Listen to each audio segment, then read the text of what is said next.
Warangal urban జిల్లా job మేళాల collector ఆమ్రపాలికి counter ఇచ్చారు మంత్రులు నాయిని కడియం. ఇంటర్వ్యూలో అవసరాన్ని బట్టి అబద్ధాలు ఆడాలన్నారు కలెక్టర్. ముందుగా అబద్ధాలు ఆడాలని, జాబ్ రాగానే చెప్పిన అబద్ధాన్ని నిజం చేసుకోవాలన్నారు. దీనిపై స్పందించిన మంత్రులు కడియం, నాయిని నిరుద్యోగులు అబద్ధాలు ఆడాల్సిన అవసరం లేదన్నారు. ఇంటర్వ్యూకు వెళ్లేవారు నిజాయితీగా వెళ్లాలని చెప్పారు. బట్ ఇంటర్వ్యూస్ లో ప్రతి మనిషి అబద్ధాలు చెప్తారు, చెప్పాలి. అన్ని నిజమే చెప్తాను అనుకుంటే మీకు ఉద్యోగాలు రావు. సో మీకు రోజు నేను 5 నిమిషాలు నడుస్తానంటే నేను రోజు 2 గంటలు పరిగెడతాను అని చెప్పాలి. లేకపోతే నాకు మార్కుల దగ్గర అబద్ధాలు చెప్పలేము, బట్ మిగతా అన్ని ఎగ్జాజరేట్ చేయాలి, ఇన్ఫ్లేట్ చేయాలి.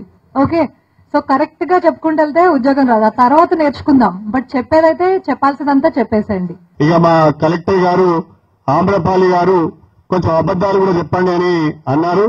అబద్ధాలు చెప్పేటప్పుడు కూడా జాగ్రత్త అవసరం, అబద్ధాలు చెప్పేటప్పుడు కూడా తెలివి అవసరం. అబద్ధం అతికేటట్టు చెప్పాలి, లేకుంటే దొంగ లెక్క దొరికిపోతారు ఒట్టిగానే. మీ ఎడ్యుకేషన్ క్వాలిఫికేషన్స్ దగ్గర సర్టిఫికెట్స్ ఉంటాయి, అబద్ధాలు చెప్పడానికి అవకాశం ఉండదు. వర్క్ ఎక్స్పీరియన్స్ దగ్గర ఎక్స్పీరియన్స్ సర్టిఫికెట్ ఉంటుంది, అబద్ధాలు చెప్పడానికి అసలే వీలు కాదు.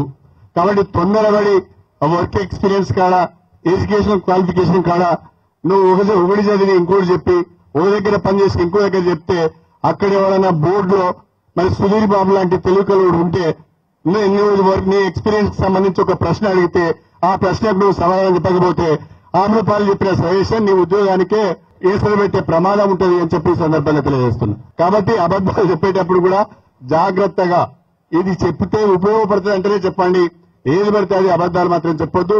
నన్ను అడిగితే అబద్ధాలు చెప్పకపోతేనే మంచిది. కాకపోతే మీరు చెప్పే సమాధానం కాన్ఫిడెంట్ గా చెప్పండి. మీరు ధైర్యంగా ఇంటర్వ్యూకి పోండి, మీరు భయపడాల్సిన అవసరం లేదు. ఈసారి కాకపోతే ఇంకోసారి వస్తుంది జాబు, మీరేం భయపడొద్దు. ధైర్యంగా పోండి. ఇంటర్వ్యూకు మన ఇంటర్వ్యూలో కరెక్ట్ చెప్పండి, మనం అబద్ధాలు చెప్పాల్సిన అవసరం లేదు. ఉద్యోగం దొరుకుతుంది, ఇవాళ కాకపోతే రేపు దొరుకుతుంది, ఇక్కడ కాకపోతే ఇంకో దగ్గర దొరుకుతుంది.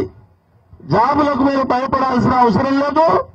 తప్పకుండా మన ముఖ్యమంత్రి గారు ఉండని రోజులు నిరుద్యోగులకు ఎక్కువ ఉద్యోగాలు ఇప్పించేటువంటి అవకాశం మన ముఖ్యమంత్రి గారు చేస్తున్నారు.